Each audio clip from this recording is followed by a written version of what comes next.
해리 케인이 누구야? 손흥민. 혼란 누르고 파워랭킹 1위, 등급 오른쪽 화살표, 원톱 이재격이었나? 토트넘 호스퍼 캡틴 손흥민이 원톱으로 출전한 경기에서 해트트릭을 기록. 주간 파워랭킹 1위까지 등극하며 최적 포지션이 중앙 스트라이커라는 걸 증명했다. 손흥민은 6일 한국 시간 영국 데일리 메일이 공개한 주간 파워랭킹 톱10에서 엘링 홀란, 맨체스터 시티, 에반 퍼거슨, 브라이턴, 제임스 매디슨, 토트넘 등을 제치고 당당히 1위에 올랐다. 데일리 메일은 제임스 매디슨이 토트넘의 부적으로 빛나고 있고 브라이턴의 스타들도 반짝인 가운데 프리미어리그 주간 파워랭킹에 새로운 이름 3개가 등장했다. 새롭게 1위를 차지한 선수는 누구일까? 라며 4라운드 파워랭킹 순위를 공개하면서 손흥민을 1위로 선정했다. 매체는 해리 케인의 바이에른 뮌헨 이적은 당연하게도 토트넘의 눈살을 찌푸리게 했다. 하지만 토트넘은 케인의 이적을 상쇄할 만큼 충분한 선수를 가지고 있다. 면서 그 선수가 바로 손흥민이라고 설명했다. 지난 3라운드까지만 해도 파워랭킹 톱 10 안에 들지 못했던 손흥민은 지난 2일 벌리전 해트트릭으로 신규 진입해 단숨에 1위까지 차지하는 기염을 토했다. 이번 시즌 토트넘 새 주장으로 선임된 손흥민은 개막전이었던 브렌트퍼드전부터 4라운드 벌리전까지 모든 경기에 출전해 토트넘의 4경기 무패, 3승 1무 행진을 이끌었다. 브렌트퍼드를 상대로는 수비 실수로 페널티킥을 험납하며 다소 아쉬운 모습을 보였으나 2라운드 맨체스터 유나이티드전부터 모두가 알던 손흥민으로 돌아와 팀의 2에서 0 완승을 도왔다. 스코어러가 아닌 측면에서 축구도사 같은 플레이메이커로 활약한 손흥민은 3라운드 본머스전에서도 주장 완장을 차고 풀타임 활약하며 팀 승리에 앞장섰다. 그리고 지난 2일 벌리를 상대로는 시즌 마수거리 골을 포함해 해트트릭을 기록하며 지난 시즌 부진을 말끔하게 씻어냈다. 이전 경기들과 달랐던 점은 손흥민의 위치였다. 3라운드까지 왼쪽 날개로 선발 출전했던 손흥민은 벌리전에선 브라질 공격수 히샤를리송을 대신해 최전방 스트라이커로 나섰다. 중앙에 선 손흥민은 날개를 활짝 폈다. 0에서 1로 뒤지던 전반 16분 왼쪽 측면 공격수 마노르 솔로몬의 패스를 받아 골키퍼와 1대1 상황에서 키를 넘기는 칩슛으로 동점골을 뽑아냈다. 시즌 첫 골을 기록한 손흥민은 프리미어리그 통산 104호 골로 크리스티아누 호날두를 제치고 첼시 레전드 디디에 드로그바와 어깨를 나란히 했다. 손흥민의 득점포는 멈추지 않았다. 후반전 2골을 더 추가하며 기어이 해트트릭을 완성했다. 후반 18분 솔로몬과 호흡이 빛났다. 솔로몬이 드리블로 왼쪽 측면을 허문 뒤 한 박자 늦게 침투한 손흥민에게 컵백을 내줬다. 손흥민은 아무런 방해를 받지 않고 오른발로 가볍게 밀어넣어 멀티골을 기록했다. 3분 뒤에는 페드로 포로의 침투 패스를 받아 골키퍼와 1대1 상황에서 깔끔한 왼발 슛으로 골망을 갈라 해트트릭을 작성했다. 시즌 3호 골이자 프리미어리그 통산 106호 골이 터진 순간이기도 했다. 손흥민의 맹활약으로 토트넘은 벌리의 5에서 2 대역전승을 거뒀다. 경기 최우수 선수에 선정된 손흥민은 이후 각종 매체들로부터 라운드 베스트 11에 선정되며 활약상을 인정받았다. 데일리 메일은 손흥민은 엔지 포스테코글루 감독 밑에서 활약을 되찾는 팀을 위해 측면에서 높은 압박을 주도했고 필요할 땐 수적 우위를 제공해 강력한 골로 부활을 알렸다. 곧 다시 돌아온 손흥민이 공격진의 새로운 리더로 떠올랐다고 주목했다. 이어 손흥민은 첫 3경기에서 골을 넣지 못했지만 벌리전에서 해트트릭을 기록해 그의 능력을 시기적절하게 일깨웠다. 토트넘이 초반 상승세를 달리는 데 도움을 줬다. 고 평가하며 손흥민을 1위로 선정한 이유를 설명했다. 후스코어드.com, 소파스코어, 품목 등 각종 통계 매체들은 손흥민을 4라운드 베스트 11에 올렸다. 소파스코어는 4라운드에서 손흥민과 함께 해트트릭을 기록한 에반 퍼거슨과 엘링 홀란을 투톱으로 세웠고 2선에 손흥민, 매디슨, 에베레치 에제, 크리스털 팰리스, 모하메드 살라, 리버풀을 배치했다.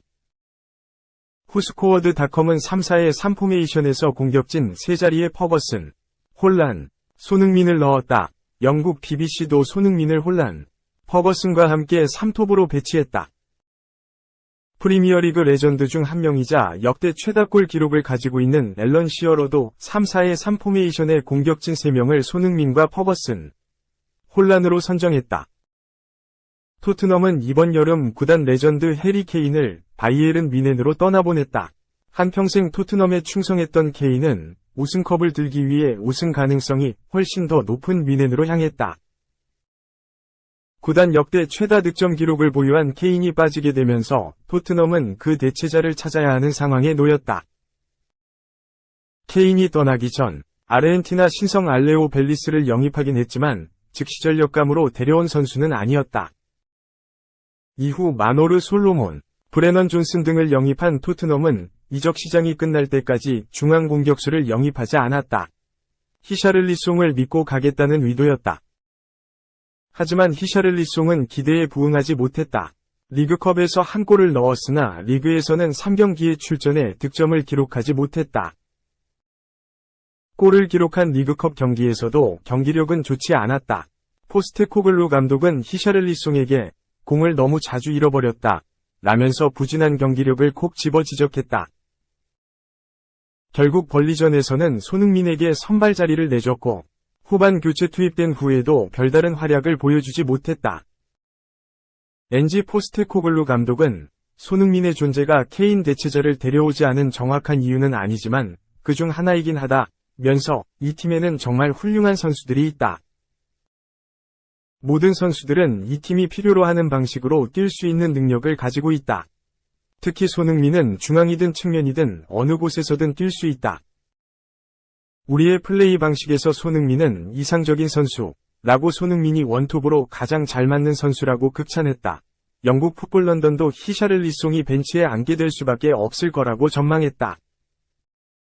매체는 최종 결정은 포스테코글루 감독에게 달려있지만 손흥민의 해트트릭을 보면 히샤를리송을 선발로 데려오기 위해 손흥민이 다시 왼쪽으로 옮기는 것을 보기는 매우 어려울 것이라고 손흥민이 앞으로도 원톱으로 뛸 거라고 봤다. 손흥민은 득점왕을 차지했던 2021-22 시즌에도 사실상 최전방 스트라이커로 움직이면서 23골을 만들어냈다. 측면보다 중앙에 있을 때 손흥민의 강점이 더욱 극대화될 수 있다는 의미다. 토트넘은 A매치 휴식기 이후 오는 16일 홈에서 셰필드 유나이티드와 리그 5라운드 경기를 갖는다. 마침내 최적의 포지션을 찾은 손흥민이 셰필드전에서도 득점포를 쏘아올릴 수 있을지 귀추가 주목된다. 셰필드전 이후엔 아스널과의 북런던 더비, 혈투를 치른다. 2. 클린스만, 마음에 안 들면 다른 감독 찾아라. 위약금 포기 가능? 유구다운. 위르겐 클린스만 감독은 지난 8일 웨일스 카디프시티 카디프 스타디움에서 열린 웨일스와 9월 1차 A매치를 마친 뒤 논란의 끝을 달리는 발언을 내놓았다. 홍재민, 스포츠조선에 게재된 인터뷰서 클린스만 감독은 한국에만 머무는 것은 효율적이지 않다. 서울에서 할 일이 없을 때는 유럽에서 사람들을 만나는 게 낫다고 말했다. 이어 그래야 한국 축구가 발전할 수 있다. 마음에 들지 않으면 다른 감독을 찾으면 된다. 상관없다. 나는 한국인들처럼 열심히 일하는 사람이다. 내가 어디에 있든 한국 대표팀을 위해 일하고 있다. 나는 아시안컵에 100% 집중하고 있다. 또한 성공하기 위해서는 내가 생각하는 최선의 방법을 선택해야 한다는 점을 강조하고 싶다. 라고 말했다. 최선의 방법으로 아시안컵을 준비하고 있다는 것이 클린스만 감독의 이야기인데 문제는 발언 내용이다. 한국과 한국 축구 자체를 무시하는 발언이다. 지난 2월 축구대표팀 사령탑에 취임한 클린스만 감독은 여러 가지 논란을 기자회견을 통해 돌파했다. 당시 논란이 됐던 것은 전 소속팀에서 온라인으로 사퇴를 선언하는 상상하기 힘든 행동을 펼쳤다. 2020년 클린스만 감독은 헤르트 베를린 감독직에서 전격 사임했다. 클린스만 감독의 갑작스러운 사임은 충격을 남겼다. 구단 수뇌부에게 아무런 언질 없이 소셜미디어를 통해 사임을 발표했다. 헤르타 베를린 구단은 뉴스를 보고 클린스만 감독이 사퇴 사실을 알게 됐다. 현지 언론은 클린스만 감독의 행동에 대해 무책임하다며 맹비난했다. 심지어 클린스만 감독은 감독을 마무리한 뒤 구단 이사회에서 일할 예정이었지만 모두 없던 일이 됐다. 특히 클린스만 감독은 시간이 지난 후 후회한다며 복귀를 원했지만 거부당했다. 2개월 만에 구단을 갑자기 떠났지만 또 복귀하겠다는 의지를 나타내는 등 오락가락 행보가 이어졌다. 그리고 취임 기자회견서 당시 문제에 대해 사과했다. 클린스만 감독은 취임 기자회견서 나온 전술 부재에 대한 질문에 우선 감독이라는 자리는 경기 내용과 결과로 평가된다며 옳은 방식을 통해 부정적인 여론을 잠재울 수 있도록 하겠다고 했다. 그 후 헤르타 베를린과 결별에 대해서는 다시는 이런 일이 있지 않을 것이라는 말을 꺼냈다. 당시 한국 언론은 대부분 긍정적인 발언을 내놓았다. 슈퍼스타다운 행보였다고 칭찬했다. 클린스만 감독은 3월에 열린 콜롬비아 우루과이를 상대로 펼쳐진 한국 사령탑 데뷔전서 1무 1패를 기록했다. 공격적인 축구였다. 짧은 시간 동안 팀을 지휘한 것에 비해 경기력은 나쁘지 않았다. 하지만 시간이 지나며 기대는 물음표가 됐다. 6월 평가전에서 비교적 한 수 아래의 전력으로 평가받는 페루 엘살바도르를 상대로 똑같이 1무 1패를 기록한 클린스만 감독은 평가전 종료 직후 이례적으로 대표팀 부진 여론에 관해 기자회견을 개최했다. 부임 1차 위기를 정면 돌파를 선택하며 헤쳐나간 클린스만 감독은 곧바로 2차 위기에 직면했다. 국내 상주에 대한 논란이었다. 한국에서 생활할 것이라고 선언했던 클린스만 감독은 부임 후 5개월 동안 67일만 국내에 머물렀다. 대부분 해외에서 시간을 보냈다. ESPN, AS 등을 통해 유럽 축구에 대한 평가를 내놓았다. 또 갑작스럽게 아일랜드와 모나코도 방문했다. 축구협회는 클린스만 감독의 비판 여론에 대해 염려하며 온라인 기자회견을 실시했다. 하지만 여전히 팬들의 여론은 부정적이었다. 또 기자회견 내용을 통해서도 부정적인 평가는 더욱 늘었다. 위심의 눈초리가 커지는 가운데 웨일스와 평가전을 펼쳤다.